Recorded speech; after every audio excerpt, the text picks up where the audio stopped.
Welcome to Minghui Radio's Falun Gong News, direct from China and around the world.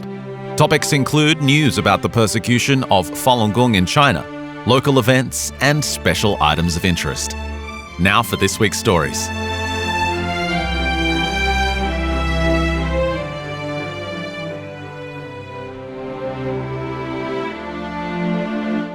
Countless beautiful, heartfelt New Year's greetings for Mr. Li Hongzhi were sent by Falun Dafa practitioners and supporters in China in care of the Minghui website. Practitioners outside of China across the globe joined the chorus of gratitude and praise for the practice and its founder as the January 1st New Year's holiday drew near. Some practitioners gathered in communities across the globe to do the Falun Dafa exercises together, study the practice's teachings, and share their cultivation experiences with joy for the opportunity to cultivate. Some sent group photos and videos and composed poems expressing gratitude and best wishes to Teacher Li. The deluge of greetings originated from at least 59 countries and regions throughout the world. Taiwan. The 33rd Chiayi City International Band Festival was held on December 20th. The 200-member-strong Tianguo Marching Band made a memorable appearance at the event, illustrating the beauty and virtue of Falun Dafa practitioners from Taiwan and beyond. The parade MC called the band's performance dazzling and magnificent. Spectators waved enthusiastically to welcome the band as they marched past.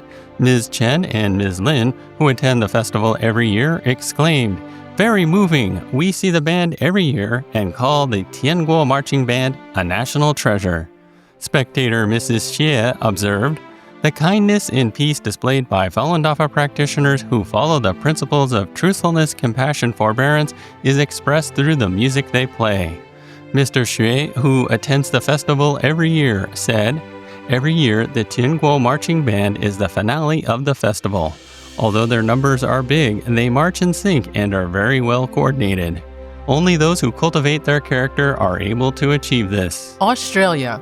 Falun Dafa practitioners in Western Australia participated in 2 Christmas events at the end of 2025. They set up a booth and participated in a parade at the Christmas Festival in Ellenbrook, Perth on December 13th. Practitioners introduced the physical and mental benefits of practicing Falun Dafa to passers-by, demonstrated the exercises, and in the evening took part in a parade. Event visitor Corey Eustace told practitioners that he felt wonderful energy around the booth and that it made people feel happy. He said that he thinks Falun Dafa brings peace of mind and unlocks potential and is definitely something that he's interested in looking into. The next day, practitioners joined the Christmas in the City Street Parade in the city of Bunbury, where they won the first place in the walking group category. Their group included celestial fairies, a waist drum team, a flag team, and a Chinese dragon dance. The dazzling colors, along with the inspiring drum beats and the lively golden Chinese dragon, created a festive and auspicious atmosphere. Germany. The 2025 Falun Dafa Experience Sharing Conference was held in the city of Berlin on December 27th. Practitioners from Germany and the German-speaking region in Switzerland attended the conference. 18 practitioners spoke about their insights while cultivating. The speakers touched on how they constantly referred to Falun Dafa's teachings while working on respective truth clarification projects, reflected on shortcomings, maintained righteous thoughts and faith, let go of hard-to-break attachments, and overcame tribulations. Germany. Falun Dafa practitioners held a vigil on December 20th to protest the persecution of the practice in China at the busy Christmas market in the city of Nuremberg, well known for its stance on protecting human rights. Practitioners introduced Falun Dafa and raised awareness of the Chinese Communist Party's crimes against believers and prisoners of conscience. Many people signed the petition calling for an end to the CCP's persecution and encouraged practitioners to persist in their efforts. The Chinese Communist Party has suppressed Falun Gong for 26 years. To mark Human Rights Day on December 10th, practitioners in 48 countries submitted a list of perpetrators related to the persecution of Falun Gong in China to their respective governments, as they have in the past. Practitioners also requested that these perpetrators and their family members be barred from entry into each country and that their assets be frozen. An increasing number of governments and human rights organizations have now recognized the CCP's 26-year-long persecution of Falun Gong. According to a press release from the United States Department of State on December 3rd, quote, "A new policy under the Immigration and Nationality Act will allow the State Department to restrict visa issuance to individuals who have directed, authorized, significantly supported, participated in, or carried out violations of religious freedom and, where appropriate, their immediate family members." Singapore. Falun Dafa practitioners from Singapore, Malaysia, Indonesia, and other countries participated in the 2025 Singapore Falun Dafa Experience Sharing Conference on December 25th. 19 practitioners described their cultivation experiences and how they clarified the truth about the persecution. They expressed their gratitude to Master Li and their appreciation for the rare opportunity to cultivate themselves. Several speakers were moved to tears during their presentations, and the attendees expressed encouragement with applause. Young practitioners from the Minghui School recited poems from Master Li's book, Hong Yin 4, on stage. Vera, who shared her experiences at the conference, said that she feels deeply purified in mind and body every time she attends a conference. She said, "I gained so much. I felt a strong resonance with others and was deeply moved. Every practitioner's cultivation process is different. It's their own personal history of cultivation." She added that attending the conference was a new starting point for her to renew her efforts in cultivation. Conference attendee Zhang said she was very grateful for the environment. She shared, "I always thought my cultivation path is difficult, but after listening to others, I realized that everyone has their own difficulties. In fact, everyone's cultivation path is challenging, but everyone must walk their own path and improve themselves through it." Malaysia. A 9-day Falun Gong workshop was held in Kulai, Johor, November 29th through December 7th. Workshop attendees watched recordings of Master Li's lectures and learned the Falun Gong exercises. They said they were grateful that Master Li Hongzhi introduced the spiritual discipline. Ms. Chen said that she felt relaxed after practicing the exercises. She also felt the energy flow that she had also experienced when she first learned Falun Gong. She said that watching the videos of Master's lectures reminded her that she should eliminate her attachments. Despite her busy work schedule, she attended all 9 days of the workshop. Mr. Fu said, after watching Master Li's lectures, that he realized that cultivation meant improving one's temper and character, and this can be accomplished when you put your heart into it. A young engineer named Mr. Li said he felt relaxed and his tension disappeared after he did the exercises. He felt hot all over when he learned the second exercise. He especially enjoyed the fourth exercise, which gave him a comfortable feeling in his back. Falun Gong practitioners talked about their cultivation experiences and encouraged attendees to practice diligently. India. The Karnataka Department of Horticulture hosted an 11-day flower show at Cubbon Park in the city of Bangalore on November 27th through December 7th. Falun Dafa practitioners from the area were invited as part of the community to share their meditative practice with the attendees. This vibrant show uniquely blended themes of Children's Day and Karnataka Rajyotsava, a holiday that celebrates the unification of Kannada-speaking regions in India. Organizers expected over 200,000 attendees at the event. Many of these spectators were drawn to the Falun Dafa booth where practitioners demonstrated the exercises to a growing number of curious onlookers. Many visitors eagerly joined in to learn the practice. Booth visitors also signed a petition calling to stop the CCP's state-sanctioned forced organ harvesting. One visitor named Imran expressed his admiration, saying, "You people are doing a wonderful job using your time." Another, named Vipin, asked the practitioners to visit his workplace and teach Falun Dafa to his colleagues.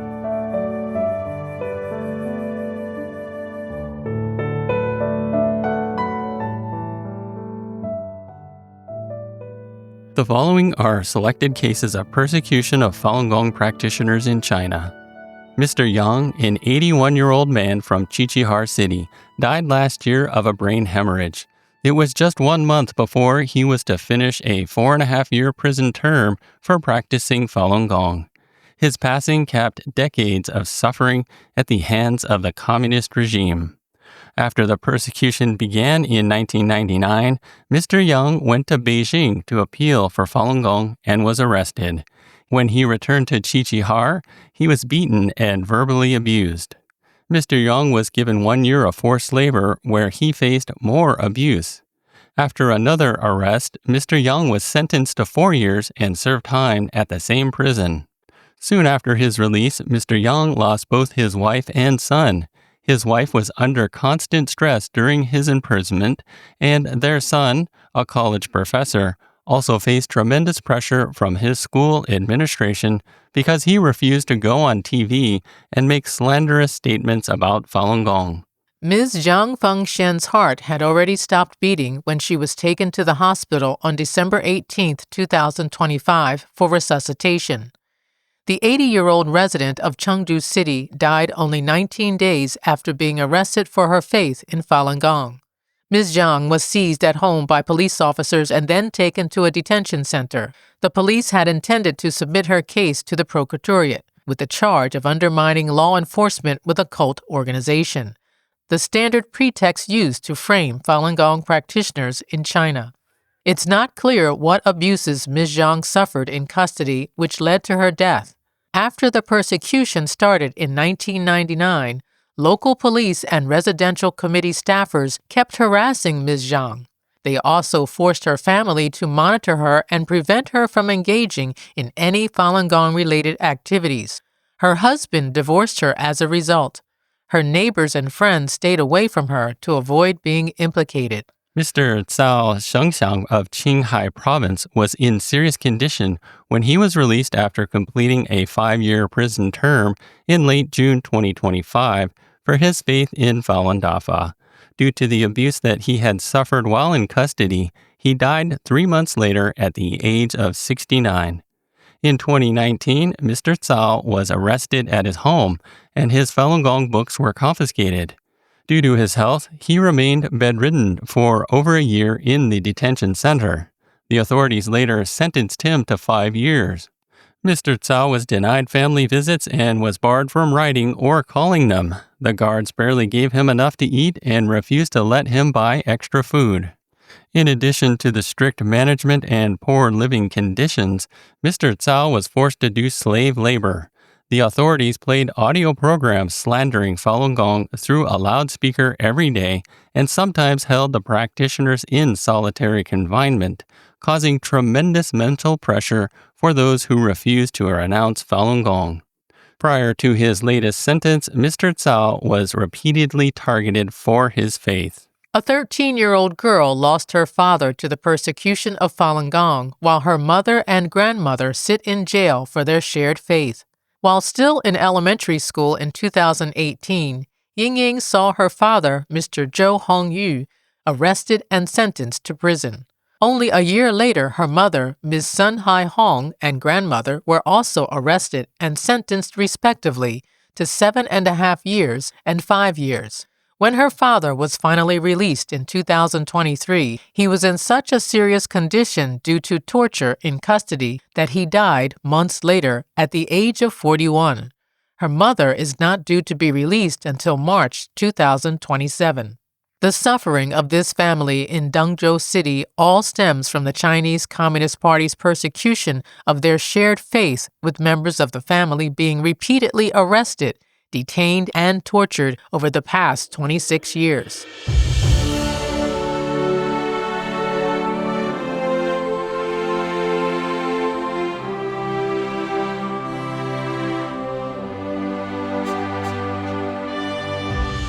Documentary and poster exhibition in Japan exposes forced organ harvesting crimes in China. A poster exhibition exposing the CCP's forced organ harvesting crimes was held at the Kanagawa Ward Cultural Center in Kanagawa Prefecture, Japan, from December 23rd to 25th. The event was organized by the Stop Medical Genocide Network. On December 24th, the internationally acclaimed documentary State Organs: Unmasking Transplant Abuse in China was screened in Kanagawa Auditorium. Both events brought to light the state-sanctioned harvesting of organs from Falun Gong practitioners in China. Local residents were undeterred by the cold weather and chilly rain on Christmas Eve and showed up to view the award-winning documentary. Zushi City Councilor Hiroki Murayama, who attended the poster exhibition as well, said, "What I truly want to tell the Japanese people is that the crime of forced organ harvesting happening in China is, in fact, the problem that we Japanese people and all of humanity must work together to solve. I hope everyone can take action." Mr. Maruyama encouraged practitioners and said, "Although Falun Gong practitioners in China are facing a difficult situation, the evil is bound to lose. Just as an ancient Chinese proverb says, 'The net of heaven is vast, and though its meshes are wide, nothing escapes it.' I hope the practitioners will not give up the hope and continue to persevere." The poster exhibition included award winners from an international competition called Stopping the Forced Organ Harvesting. The art left a deep impression on exhibition attendees. A woman named Miss Ozoni traveled from quite some distance after learning about the event through social media. She shed tears while viewing the posters and commented, "The organs are being priced. The victims are so pitiful." Graphic designer Mr. Kuwata said that because of his occupation, he'd known about the exhibition for a long time. He commented, "I have always wanted to come, and today I finally could attend the exhibition. The cruel practice of forced organ harvesting is happening, but the mainstream media in Japan is not reporting on it. This is very strange." Shenyun's 2026 worldwide tour begins. New York-based Shenyun Performing Arts kicked off its 2026 season in Amnéville, France on December 18th. According to organizers for the performances in France, that leg of the tour will span 15 cities, will perform 99 shows, and will be viewed by approximately 247,000 audience members. Shows in 10 cities were sold out by December 15th. Due to high demand, the 2026 season is expected to expand to 18 cities and 118 performances, with an estimated 300,000 attendees. Shenyun's 8 touring companies will perform in 170 cities in 21 countries across 5 continents in the coming months. Over 20 performances took place in 7 cities of France, Poland, and the United States during December. Full houses were frequent during the touring companies' visits. As the new season began, elected officials honored Shenyun on the occasion of the Performing Arts Company's 20th anniversary. U.S. Senator John Cornyn from Texas said in a letter, "This is an accomplishment for which you and your entire organization can be proud. Celebrating this anniversary shows your dedication to preserving and sharing classical Chinese dance, music, and tradition." Texas State Senator Donna Campbell, M.D., wrote on a certificate gifting Shenyun a flag. In honor of the 20th anniversary of Shenyun Performing Arts and gratitude for their defense of human freedom, this flag was flown over the capital of the great state of Texas with best wishes of Texas State Senator Donna Campbell, M.D. Cities across the state of Texas issued official commendations marking Shenyun's 20th anniversary. Mayor Stephen L. Reed of Montgomery, Alabama, issued a proclamation recognizing Shenyun Performing Arts Day when it performed in Montgomery.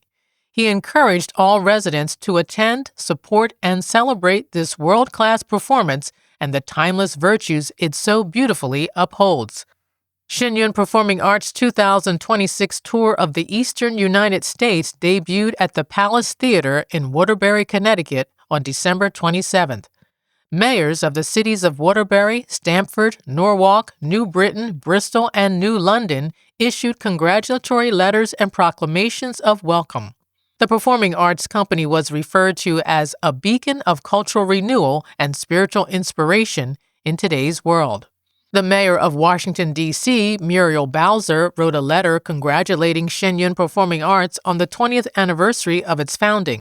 She thanked the artists for their exemplary work and illuminating the magnificence of Chinese culture.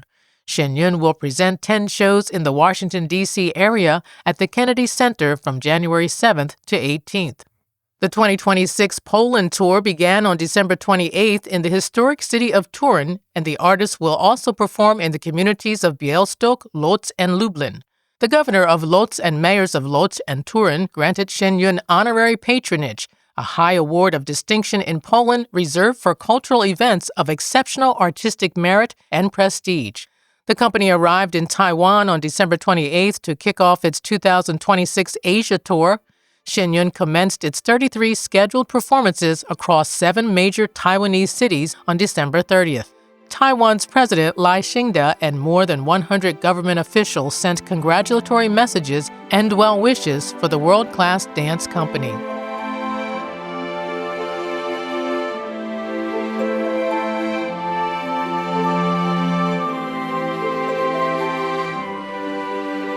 Thank you for listening to the Minghui Radio Podcast.